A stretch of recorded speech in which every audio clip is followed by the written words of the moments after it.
Hi, I'm Carol Mbaha, and on this video I'm going to talk to you about some of the old film camera lenses that I use for photography and video, and how you can use them and how they're a really cool, inexpensive, and very interesting way to build up your lens system.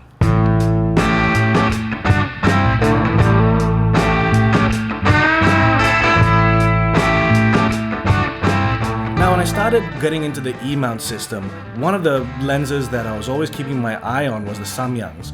This one here this was a photography one. This is a Canon mount 85 1.4, and these were great for just manual focusing. And they figured it out too, because then they started bringing out these, the VDSLR lenses. They're declicked and they have the gear so that you can put your follow focus on really easily. And as you can see, I bought 3 of them. I've got the 85 over there, the 35 T1.5, and the 14 T3.1, which I don't really use that much.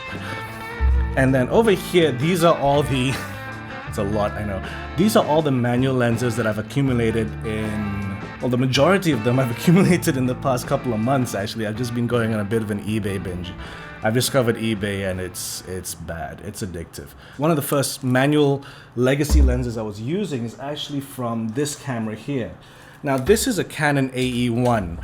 This is the same model of the very first film camera that I used to learn photography. So what I did was I went to Studio Zaloon in Pudu and I got myself a Canon FD to NEX mount. This one here is on a 35mm, so I'm just going to take this off right now. And this was the first legacy lens that I used on an NEX system. Lock that, then, oh, this thing's tight. One of the reasons why I also started using this lens, number one, I wanted to experiment. I wanted to see how good, the E-mount system was for using legacy lenses, but also because I still think to this day, Samyang hasn't come out with a 50mm, and 50mm, especially on full frame like on the A7R, is the frame that I first learned how to do photography. And I'm just going to record on this camera so you can see how it looks. There we are, just recording there. I'll try and keep this as steady as I can, but as you can imagine, I'm going handheld with this, all the tripods. I'm just going to put this to my eye. Now right now I'm focusing on these lenses, and you can see it's got this beautiful shallow depth of field. The lens can go a lot sharper if I stop it down to about an f2 2.8. Just gonna bring that to about 2.5 and pump up the ISO a bit. And it's a very nifty lens, and this is a pretty old lens. So I would use this lens a lot for photography and stuff, and quite a few times in filmmaking as well, especially if I was using the NEX7 as a B cam. This lens was used on Take Me to Dinner a couple of times. One shot in particular, I used this on a NEX7 and hid it in a trash can to get an extra close-up. I'm gonna stop recording that now. So you see, that's how easy it was to just put a different lens onto this thing, This is my favorite lens, the Canon FD35 f2. I'm just gonna pop this on for a bit.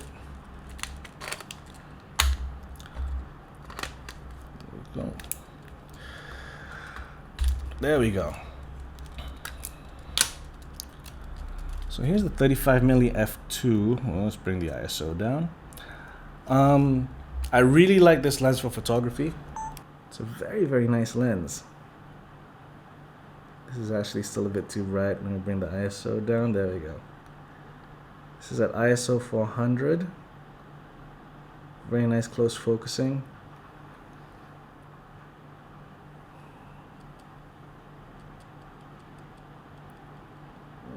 To me, the 35mm is like the most handiest of lens sizes on full frame. So if you're on APS-C, it would be a 24mm.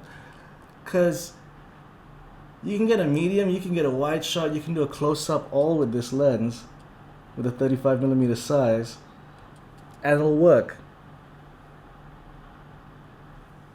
It's one of those lenses that's, to me, the 35mm is the most versatile size. Like if I had to just go walking around with one lens, I would bring the 35. So I'm just going to show you the mount over here. Now this is the mount that it comes in. Can't remember what brand this was. This is the first Canon FD mount that I got. And basically, if you look at the Canon FD lenses, they have this bit poking out over here, which is why when the 5D revolution started popping up, everyone went to Nikon glass because Nikon glass was easier to adapt to a 5D. Whereas on an E mount, it's a mirrorless system. So as long as the adapter's, the right distance and it can do all the things that you need to do to make the lens work, you should be all right. So pop that onto there, lock it in. Then the thing that, if you look over there inside, I gotta lock that in as well, just so that the aperture ring will open and close. You see there? I wonder if the other camera can pick it up. There you go, that's pretty much it. So I would use this lens a lot for photography and sometimes for video as well. But these were my main lenses for shooting. Now, as time's gone by and as I discovered eBay more and more, I've started accumulating all of this, which looks like a lot, and it is a lot, but I'm just gonna show you the math on this for a second. I wrote this down. Now, here's one of the things that I really like about old legacy lenses is that they're quite affordable. Depending on the type of lens, of course, there are certain lenses which still cost a ton, but all of these lenses here, I'm just gonna run through the pricing of each of these lenses and the total compared to the Samyangs, and you'll see what I mean. This here's the 35mm f2. This one I got on eBay from Japan for about $600 plus shipping. This one is the 100mm 2.8. Now that one I got for about $200. This one's quite a beaut. This one I got at the flea market at Amcorp. It's a 24mm 2.8. This one I think I got for about 300 ringgit. 135 2.8. This one I got for about 300 ringgit. This Tamron Adaptal I got for about 300-400 ringgit at Amcorp as well. 85mm 1.8. This is a beautiful lens, by the way. This one was about 600 ringgit plus shipping. These are a bunch of M42 lenses. I've got a Carl Zeiss Jena 135 3.5 over here. This one is which one is this? Pentacon 29mm 2.8 and the Carl Zeiss Jena Tessa 50mm 2.8. Those three M42 mount lenses I got for about total of 500 ringgit. Was that 80 pounds? I'm not sure. And then there's also this one here, which is the only zoom lens I got in the bunch, the 35-105 3.5 Canon FD. This one I got for about 300 ringgit. So all in all, that's about 3 grand, 3,000 ringgit. These Samyang lenses, the 35 T1.5 is about 1,650 ringgit. The 85 is about 1,260 ringgit. The 14 is 1,360 ringgit. These are prices I got from kens.com.my. These three lenses still cost more than all of these. That's pretty insane. Yes, these lenses are better. I won't deny that at all because number one, they're brand new. Number two, especially the VDSLR lenses, they're designed for video. They make life a lot easier. You don't have to put focus rings and stuff like that. And their primes are very, very fast. These are basically 1.4s. The 24mm 1.4 is gorgeous as well. That's about 2,000 ringgit. But a lot of people can't afford that stuff. Like I would have to save after a couple of months. Okay, I'll get a Samyang. Another couple of months, I'll get another Samyang. These ones, I'm buying 1 or 2 lenses a month simply because like, okay, 300 ringgit, cool. This is insane value for money. If you compared them to newer lenses, not just these, but any newer lenses, there will of course be differences. Newer lenses are designed to be sharper, they have better coating. The autofocus lenses obviously will work better for autofocusing. These won't autofocus at all. But one thing that I find about legacy lenses, and one thing that I really like about legacy lenses is that they have a certain character to them. Even really crappy lenses will have something that maybe you could use. And then you have like this 85 1.8.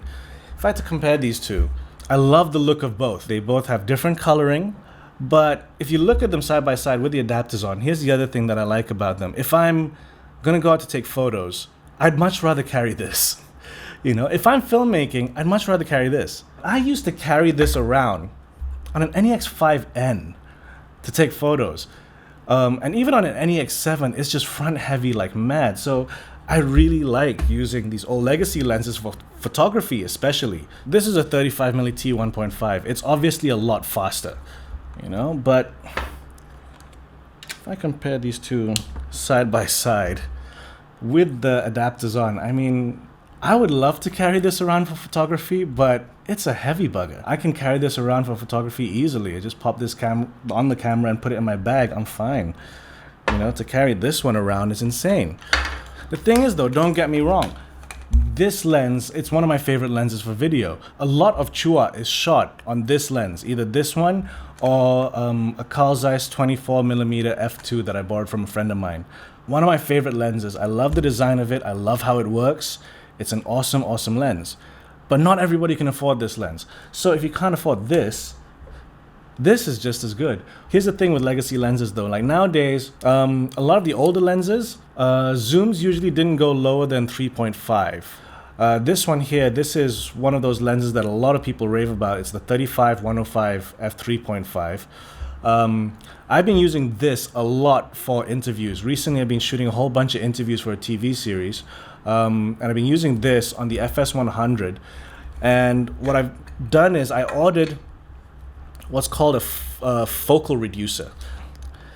Now, what this is it's a piece of glass inside that helps to both let in more light, but also let the lens fill the frame more. I don't know how to describe it. It basically turns your lens on an APS-C sensor more like a full frame. Not completely full frame, but pretty damn close.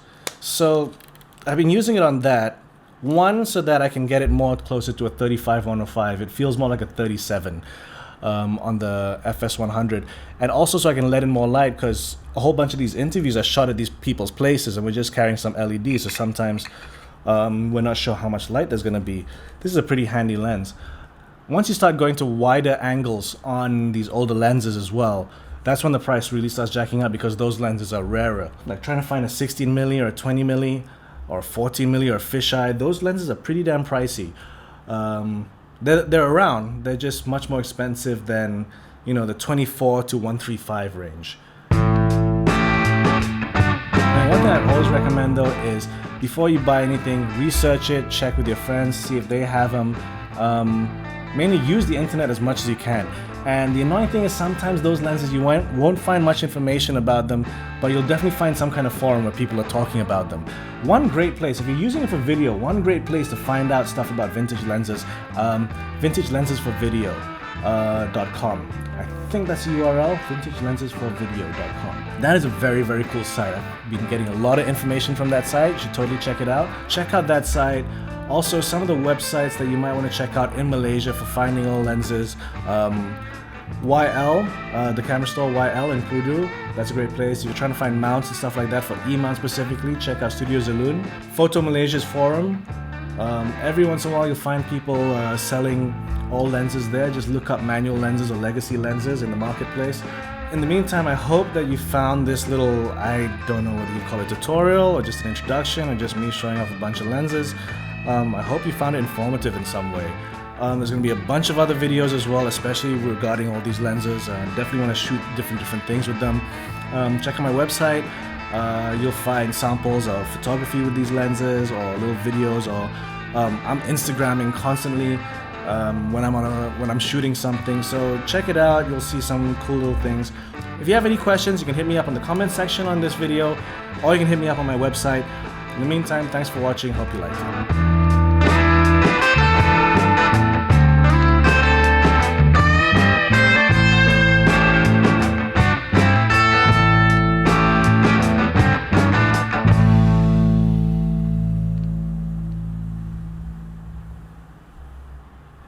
That cat's been asleep there the whole time, hasn't it?